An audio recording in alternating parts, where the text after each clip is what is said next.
You know the day destroys the night, night divides the day. Try to run, try to hide, break on through to the other side, break on through to the other side, break on through to the other side, yeah.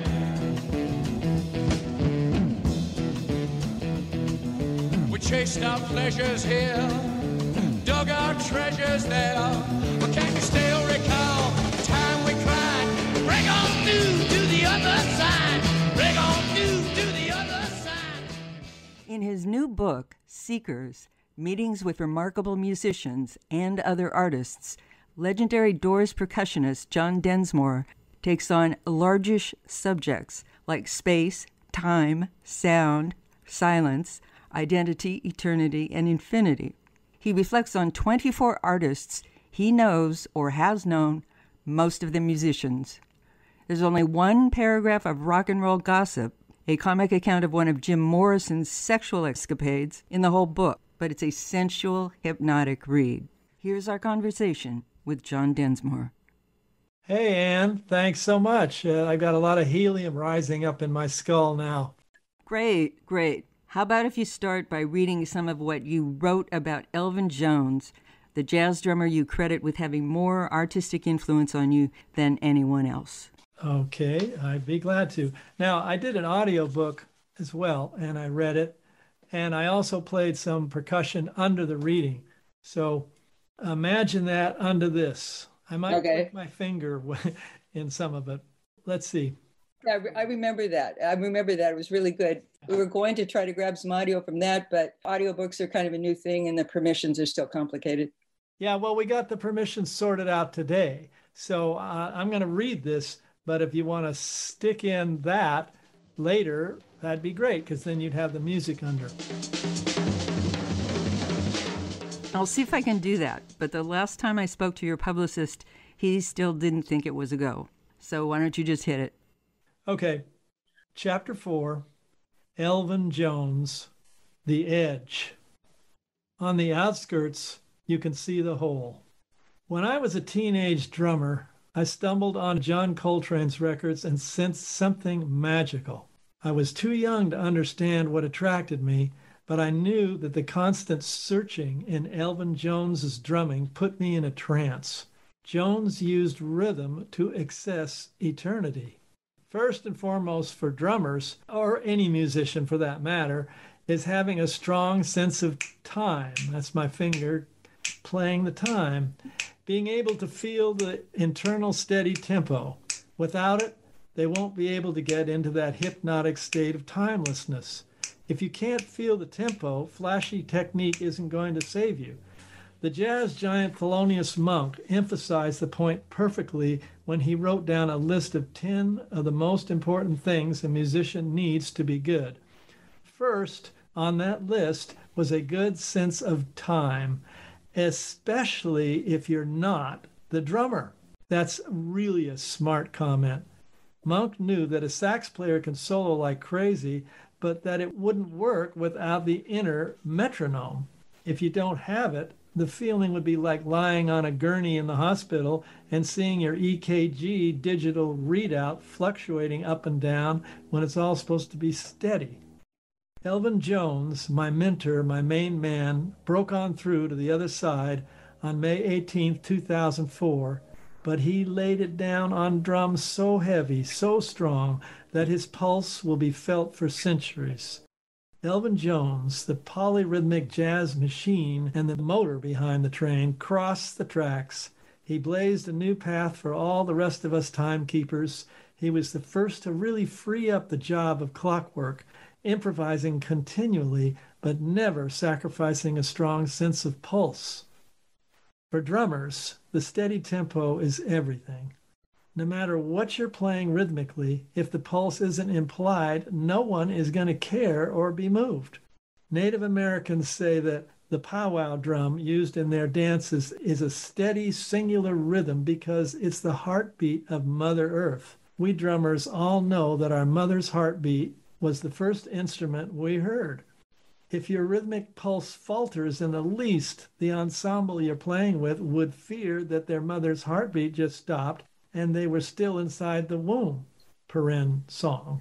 When your beats have a constant feel, the listener is comforted and can groove to the sound and enjoy the warm amniotic fluids, the ultimate homeland security of the song. As a species, we've all been trying to get back to that womb. That's why rhythm makes us move and dance. When people groove to jazz music or dance to reggae or hip hop, they always move on the one, the first beat of each bar of music. It's like our bodies have an electrical hookup to the pulse of the song, the heartbeat.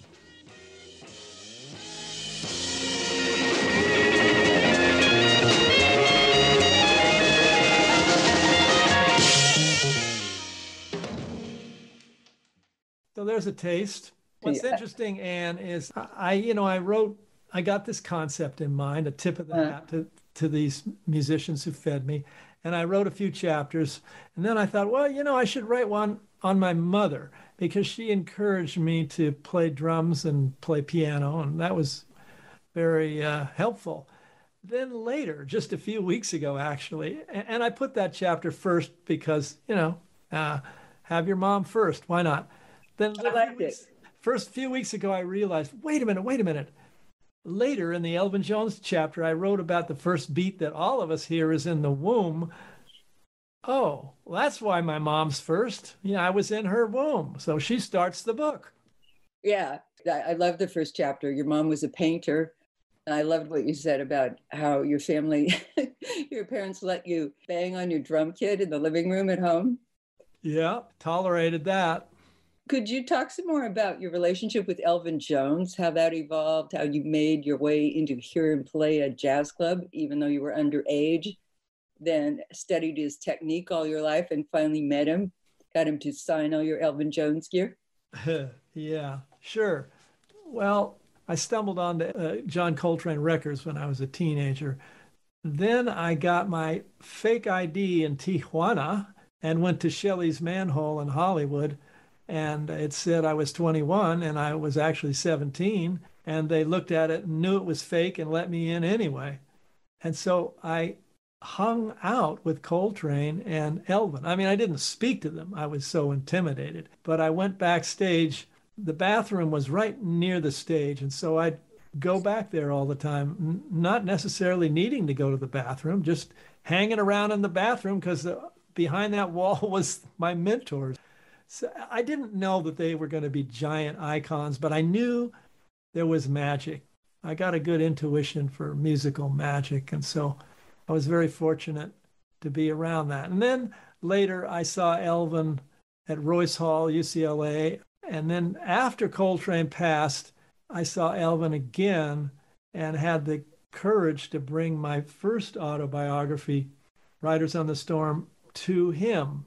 And I was worried he'd be condescending because jazz is kind of a higher art form. And I said, Elvin, I wrote in here, I gave you my hands, or you gave me my hands. And he smiled and he was so gracious. And then towards the end of his life, when he was in town, I'd help him carry his equipment to the car. So he was a true mentor for me. And also influenced me in my drumming with Jim Morrison. I kind of noticed how Coltrane and Elvin had a conversation, and I tried to do the same thing with Jim. Interesting. Okay, how about you read this section about Jim Morrison, the shaman, the very beginning? Okay, let me get to that. Page 29. Chapter 5, Jim Morrison, the shaman. With your feet on the ground, the earth spirits rise up the legs. Now, remember, under this on the audio, I'm playing the beat to break on through. I'll do it with my mouth a little bit. My third encounter with someone who seemed to have access to the other world was when I first met Jim Morrison. His direct line to the other side hit me quick. I was jamming at Manzarek's garage when Ray handed me a crumpled piece of paper with Jim's lyrics on it to break on through. Day destroys the night, night divides the day. Tried to run, tried to hide, break on through to the other side. Not only were the lines rhythmic, which I as a drummer appreciated, but he was talking about a connection to the void, a raising of consciousness. The words were pulsing with feeling of a seeker, someone trying to tell us that life is bitter and sweet, but there's something else. When we first met, the term shaman wasn't in the cultural lexicon yet. Even though I hadn't heard of it, I read it in Jim's poems. He was well aware of the techniques of spiritual leaders in so-called primitive tribes, how they would take psychedelic plants and get into a trance and heal people. Jim had been a literary scholar for many years, soaking up books and poetry like a sponge. He had started writing at the age of 14 and had volumes and volumes of journals chock full of writing, poems, rants, prose, stories spilling out of his notebooks. In later interviews, he said that he felt like a bow being pulled back for 20 years and then let go. Jim wasn't a musician per se. In fact, he couldn't play a single chord on any instrument. But he had once told me that he heard an entire rock concert in his head and wanted to get all that sound out into the world. He thought of melodies to help him remember the lyrics, which were sheer poetry to me. What a gift. If you listen to Crystal Ship, for example, you'll hear the melody crossing some very sophisticated chord changes, although Jim loved the blues, which have a simple 12-bar form. He also hung on to some of the inner melodies with really complex chord structures. Everything going on in his head was totally intuitive, and without the three of us musicians, he'd have had no form to attach it to.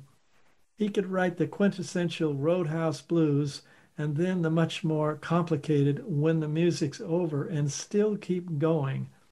The music was never over for Jim. No, it never was, and it still isn't over. Thankfully. Yeah, I'm 76 in a week, and I'm still talking about this band.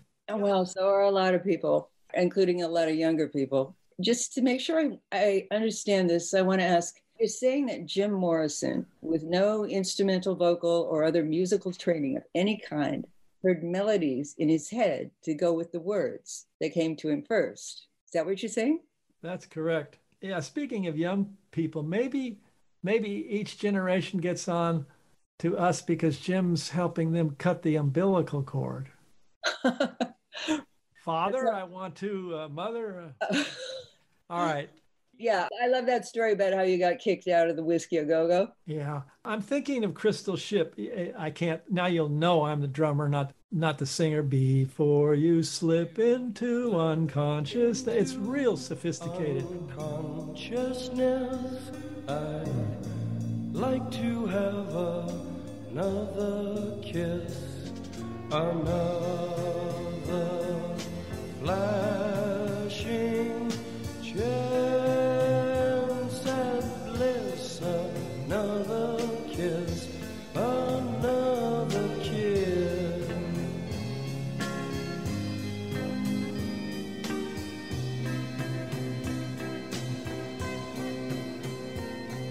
The days are bright and filled with pain, enclose me in your gentle rain. The time you ran was too insane. We'll meet again. We'll meet again.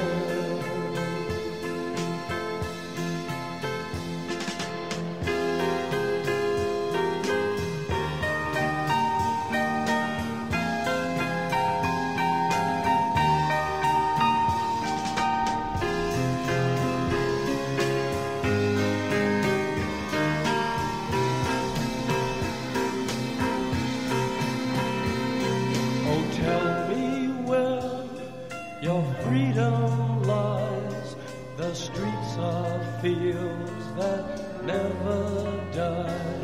Deliver me from reasons why you'd rather cry. I'd rather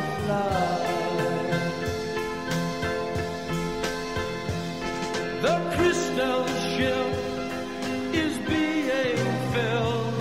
1,000 girls, 1,000 thrills, 1,000,000 ways to spend your time. When we get back, I'll drop a line.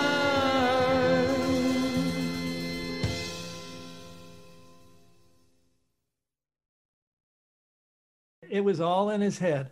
Really, he could not play on a guitar or piano one note. I mean, he pounded on them for fun. I mean, with his fists practically. Uh-huh. But that's where it was really the gift of the muse was in there. Because to remember the lyrics he thought of the melodies. He just sang them to us a cappella. And we go, wait, stop. F sharp. Yeah. Okay, go a little more. Okay, wait a minute. That's how we eked out the arrangements. Wow.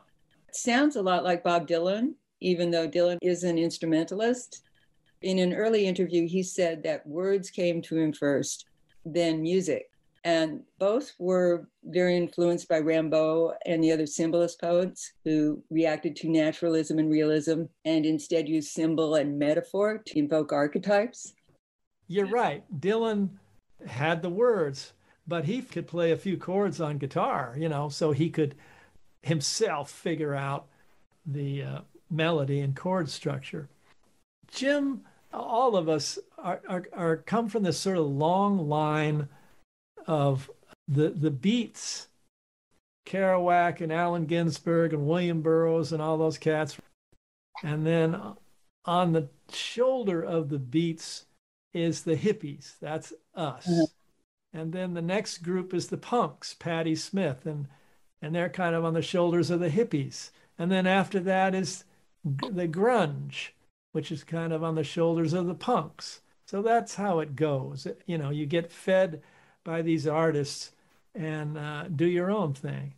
And that's why I wrote this book, because I got fed by all these people. And I'm hoping the reader can get fed too. And one more important thing to me, a lot of these people are really famous icons, but you don't have to be a professional musician to enter the same zone and play piano in your closet and nobody hears it, or paint, or whatever it is you're up to. Take a conscious walk. You're kind of getting into this timeless zone, this sort of nurturing area, which is really helpful during stressful times such as these. So I'm encouraging that, I hope. Well, the Doors rose out of extremely stressful times. One of the principal contexts was the Vietnam War. Right. I've always been fascinated that Jim Morrison's father, Rear Admiral George Stephen Morrison, was a commander of the U.S. Naval Forces in the Gulf of Tonkin during the Gulf of Tonkin incident in August 1964. That was the false flag incident that had been staged to drag us deeper into Vietnam. Right. Those are such extreme poles of those times. I wonder if you have any thoughts about this these many years later. Yeah. First of all, talk about cutting the umbilical cord. In his original bio, Jim said his parents were deceased, which they were not. His dad was, as you said, in the Gulf of Tonkin. And we at the time wrote The Unknown Soldier, breakfast where the news is read, television, children fed, unborn, living dead, bullet strikes the helmet's head. It's all over. And we're both a little older. The unknown soldier. Breakfast where the news is read. Television, children fed. Unborn, living dead. Bullet strikes the helmet's head.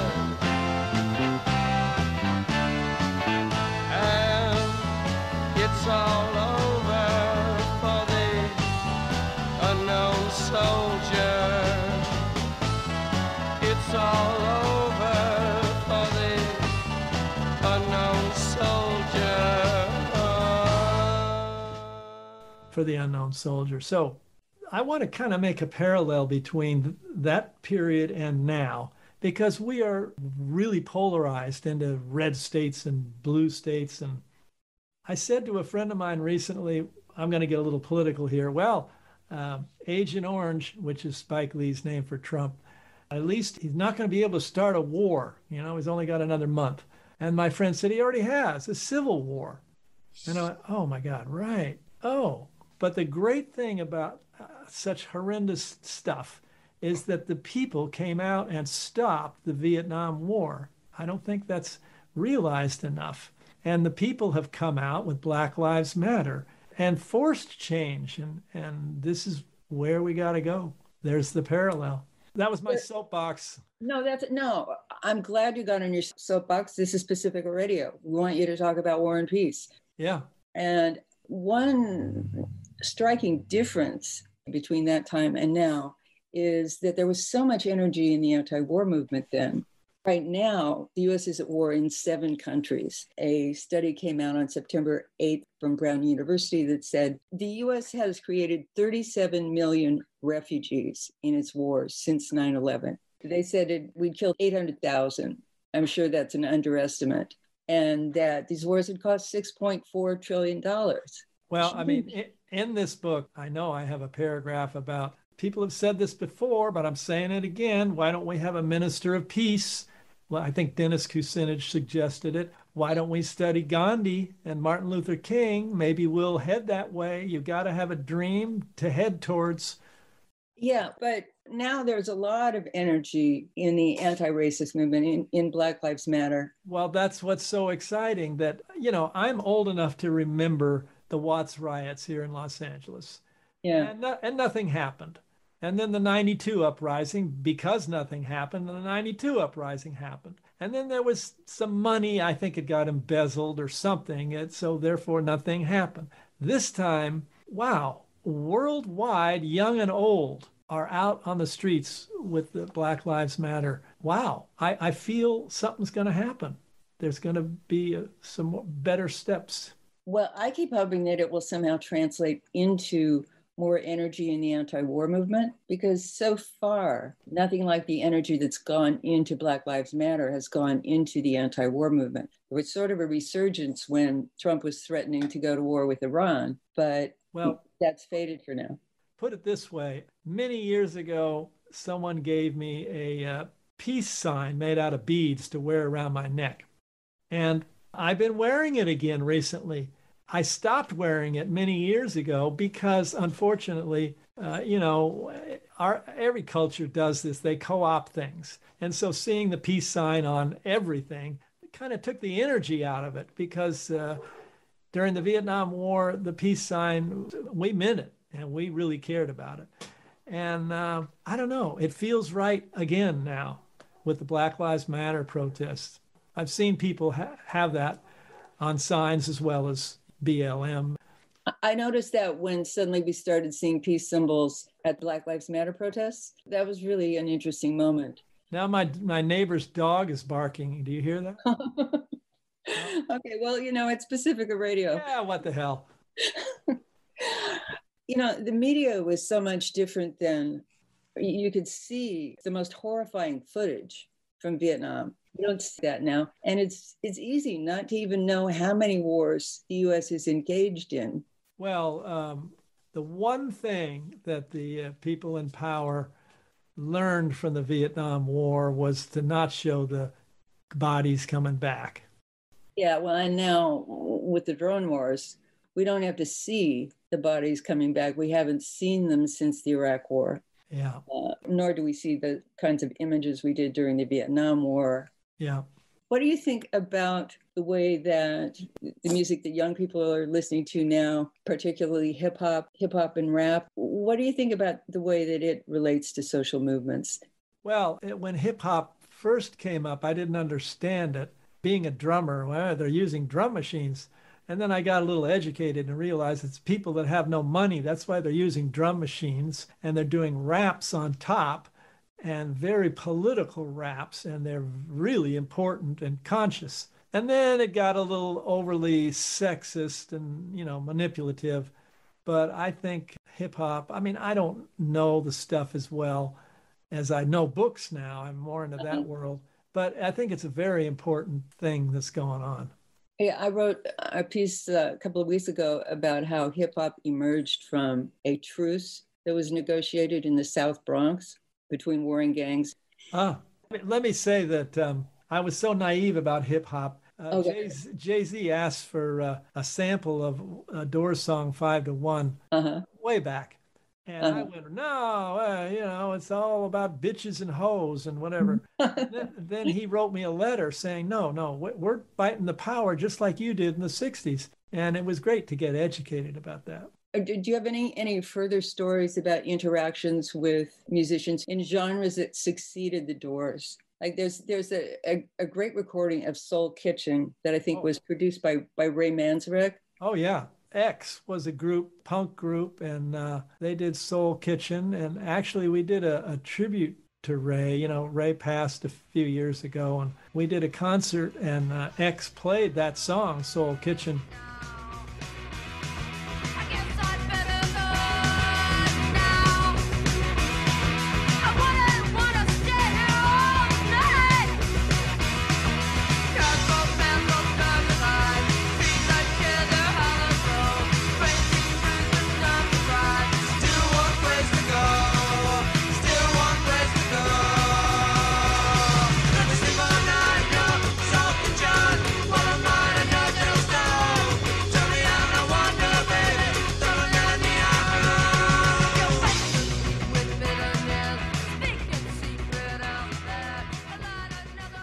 Live, and it'll be coming out in the film pretty soon, I hope. Next year, probably.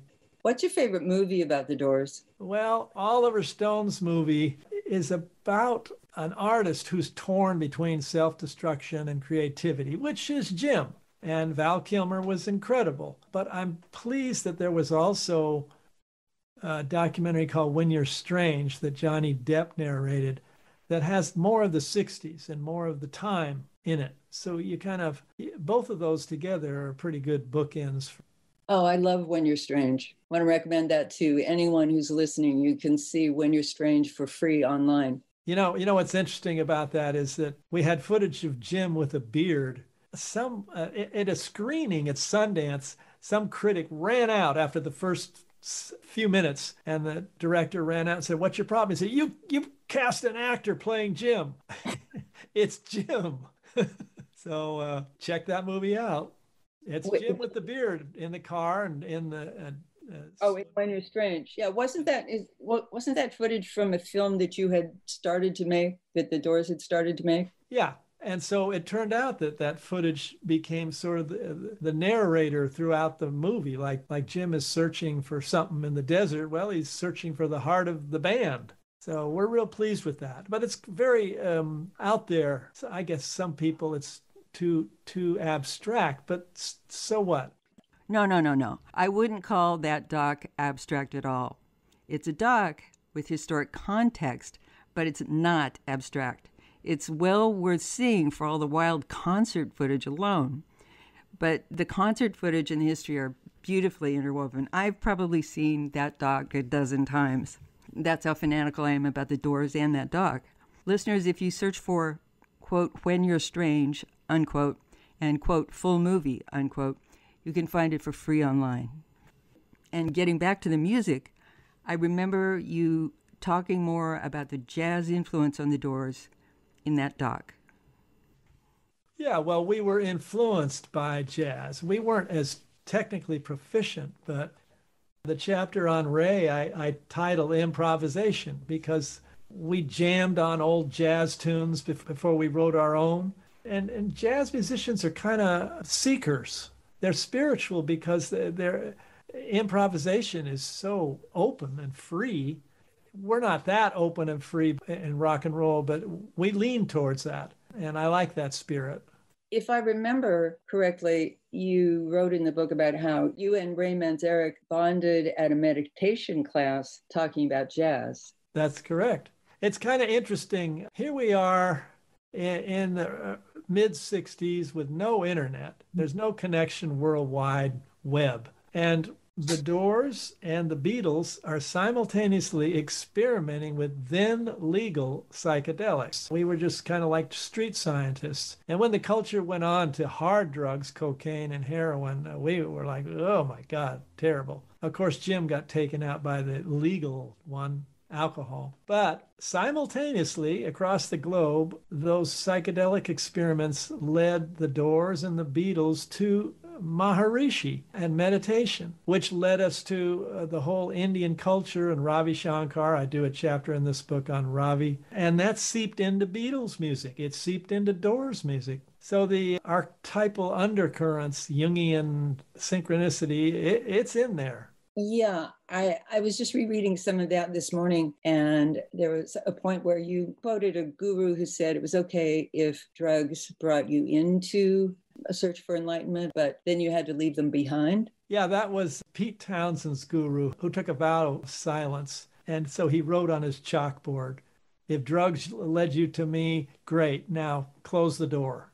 Yeah, and I remember in When You're Strange, there's a point when the narrator, Johnny Depp, says that you and Ray Manzarek and Robbie Krieger had turned away from acid after some bad trips and turned to meditation instead, but that Jim Morrison kept tripping. And I wondered whether there was any period in between the acid and the alcohol where he tried the meditation that ultimately seemed to work for the rest of you. Yeah, well, the three of us realized that it's rather shattering on the nervous system, so let's try this meditation, which is a longer route. And Jim went to a Maharishi meeting because he said he wanted to look into his eyes and see if he had any truth. And he said, yeah, he's got something, but I'm not going to meditate. Oh, too bad. So then he became meditating on the spirit in the bottle, unfortunately. And I also write a chapter on the Dalai Lama, where I was a little intrusive and looked into his eyes, and I got moved aside quickly. And boy, that was a great Zen slap. For whatever reason, it made me a little teary. When I said we were having a less than linear conversation, I was intending to go back to Ray Manzarek and the Fender bass. Could you talk about how you and Ray Manzarek went to Music City and bought the Fender bass because you'd been trying to find a bass player? You'd been auditioning bass players, but it wasn't working out. Yeah. We felt like we sounded like a white blues band, like the Rolling Stones, when we had a bass player. Although we did have a girl bass player for a minute there auditioning, and we thought, oh, this is cool. But then Ray and I go to the Wallack's Music City, and we see this Fender Rhodes bass, which is a keyboard bass. And Ray starts playing on it. In the audiobook, I read this section. I sing behind it, do do do do do do do do do do, which is the bass line, Light My Fire. And that's what Ray played at Wallack's Music City. And we both went, this'll work. And so we decided his left hand would be the bass player. So that was pretty amazing that he could split his brain into two musicians. The right hand was the organ player. And it left more room for me, but it was more difficult because a separate bass player mind holding down the pocket, the groove, is helpful. But we decided on that, and the rest is history. You say it put more pressure on you as the percussionist because... It was fine, except when he would take a solo on the organ with his right hand, he'd get excited, and the left hand would speed up too, and I'd have to kind of pull back on the reins there. Because, like I was reading in that first Elvin Jones chapter, Thelonious is right. You got the groove. Without the groove, it means nothing. All the flashy technique in the world doesn't move because it doesn't put you back in the womb hearing that heartbeat. Yeah, in that same section, the one about Ray Manzarek and the Fender bass, he talked about how the two of you became the rhythm section, or you and Ray Manzarek's left hand became the rhythm section, and how you can be a great guitarist or singer and it won't work without a solid rhythm section. Yeah, I want Robbie to know I'm not dissing guitar players. I'm just saying that bass and drums are the foundation, and then the guitar and piano are the walls, and then Jim's the roof. He's sitting on the top of that bed of sound, and he was happy with that. It freed him up to do all this poetry, and you got to have a solid foundation or the house will collapse. There are all kinds of fascinating characters in your book, a number of whom I'd never heard of. Barbara Morrison. The chapter about Barbara Morrison is absolutely delightful. Yeah. And as in many other chapters, I read a bit and then I went to the YouTube and listened to some music. Oh. And I discovered Barbara Morrison as a result. Excellent. Would you like to say anything about her? Yeah, sure. Excellent. That's what I mean about some of these people are not real famous, but they're teachers. And Barbara...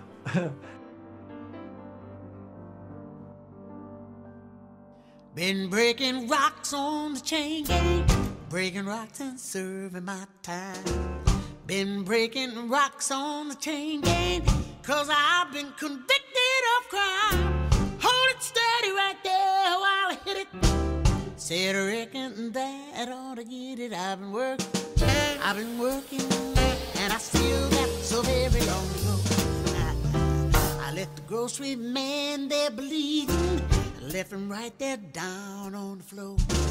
I left the grocery man there bleeding, 'cause I was robbing his store. Hold it steady right there while I hit it. Said I reckon that ought to get it. I've been working, and I still got so very long. I met her, she was singing in a band at my 50th surprise birthday party. And she said, "Hi, I'm Barbara Morrison, Jim's sister." I said, "Wow, that's pretty cool." Barbara is African American, so that was interesting. And we became great friends immediately because, you know, we love the same music. And Barbara had a really tough road, but she has that incredible spirit. She still has it. And so I was auditioning for jazz groups forever and finally got going and played with a lot of important people. And I can't wait till this pandemic's over so I can hang with her. She has a space in Leimert Park, a performance space. Is that? Leimert Park is an area in South Central Los Angeles. Okay. Well, I'm going to add, she was a gorgeous young woman, and she's an absolutely splendid 71-year-old. Yeah. In addition to the music. Say a few words about Airto. I'm a lifelong Airto fan, too. Oh, wow. Well, a lot of people don't know his name, but he came out of Brazil when he was 5. He was discovered and stumbled into fusion and played with the greatest jazz musicians ever, you know, Miles Davis, Chick Corea. And then he was tapped to do a lot of soundtrack work. And so a lot of movies have his percussion in it. And he's just an incredibly loving guy. And as I said at the end of his chapter, if you don't believe me, go to, and then I give the statistics, YouTube, concert for drummers, whatever year. And you can see how this guy can take a tambourine or any little instrument and create a friggin' symphony. I mean, just all the gamut of emotions you can feel while he's playing a tambourine. And he'll do vocal sounds, and you think you're in the Brazilian rainforest.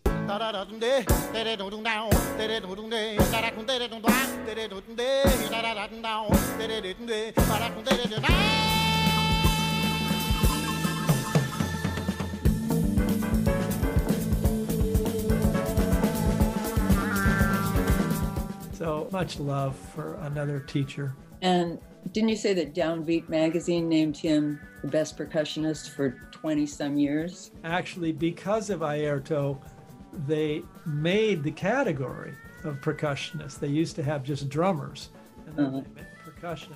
And he won it for 20, 30 years.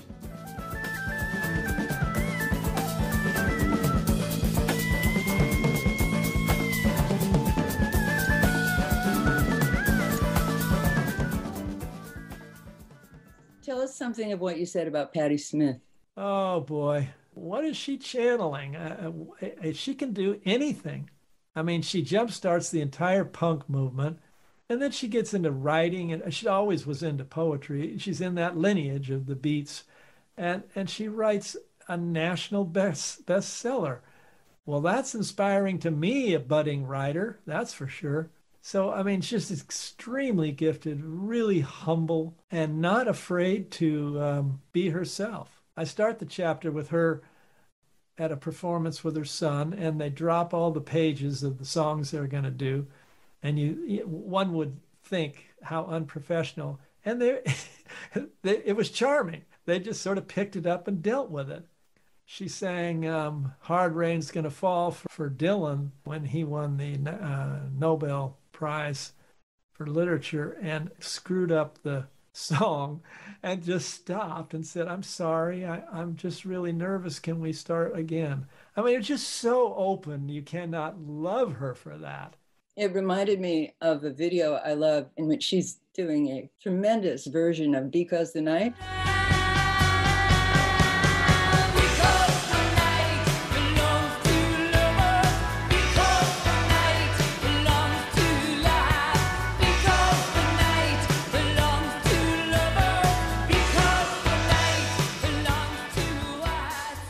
But I'm watching it and I keep thinking, oh, she's got to zip up her pants. And then finally she does, without missing a beat. Because the night belongs to lovers. Yes. How about Willie Nelson? That's the last chapter in your book. Say something about what you said about Willie Nelson. Well, I mean, I'm 76. Willie's 87 or something. And he's still, I mean, if he could be on the road again, he would be. Now he's not, but he's just so vibrant and loving, and smokes a lot of herb, which is okay for him, not for everybody. I don't know. There's just something about him. His phrasing on guitar and vocally is just, it's impeccable. It's similar to Sinatra, just the phrasing. It feels like they're taking all the time in the world to sing the next line. And that really comes from years of practice. That's how you get relaxed in whatever you're doing. So Willie is, oh God, you look in his eyes and you go, yeah, there's the truth. And in his phrasing and guitar playing, there's space. And I talk about that a lot in this book, about how without silence, sound has no contrast, and you need both.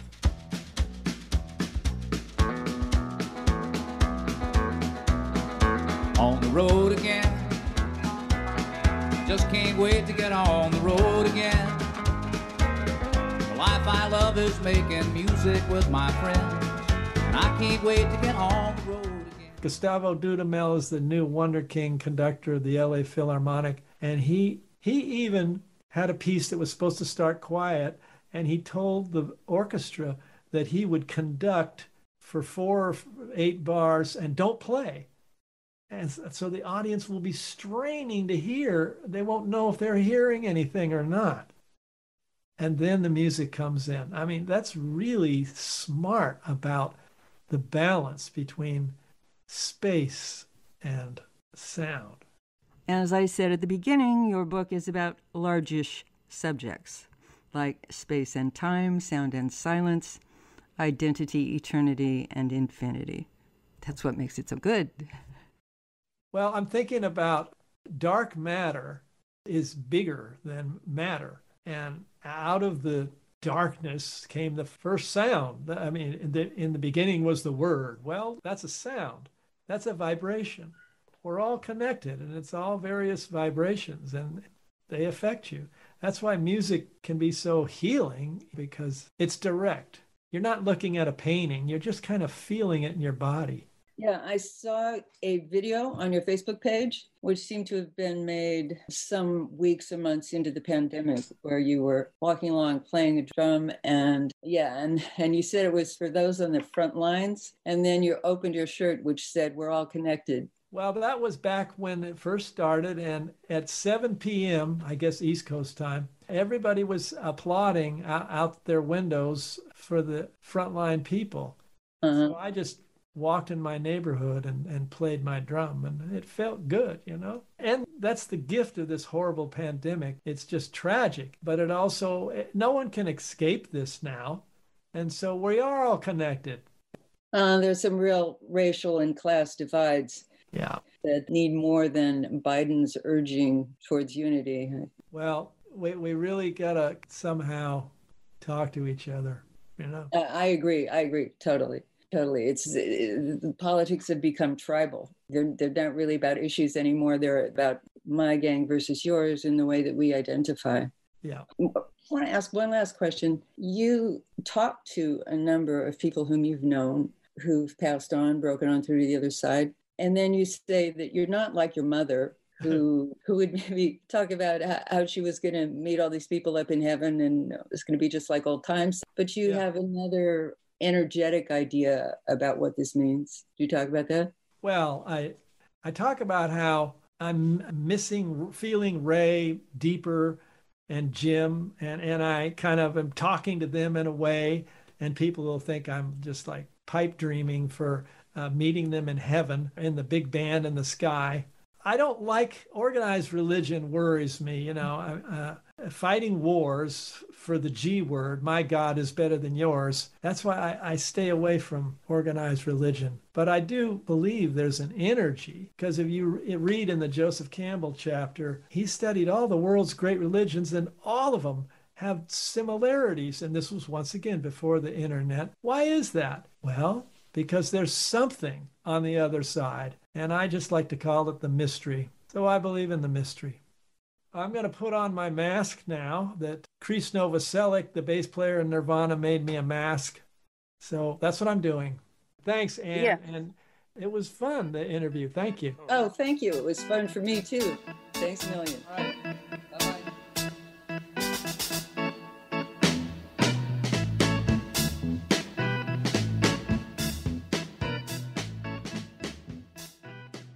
This is Ann Garrison, contributing editor at Black Agenda Report and one of the rotating hosts of COVID, Race, and Democracy on KPFK, KPFT, WPFW, and WBAI.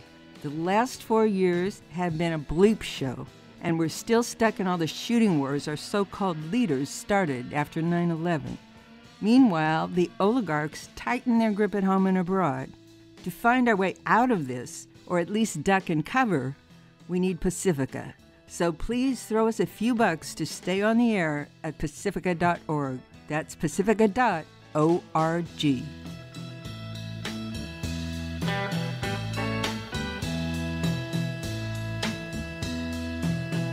When the music's over,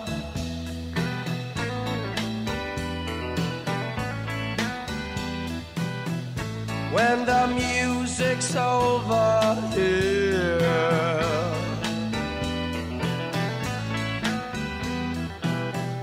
when the music's over, turn up the lights, turn up the lights, turn up the lights.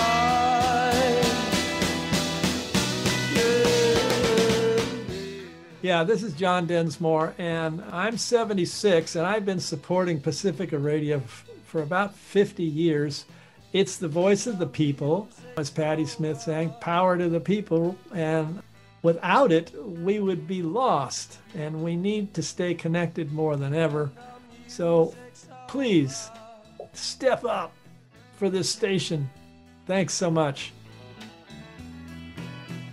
When the music's over, turn up the lights, turn up the lights, turn up the lights. Put the music in your special friend. Dance on fires, it intends. Music is your only friend.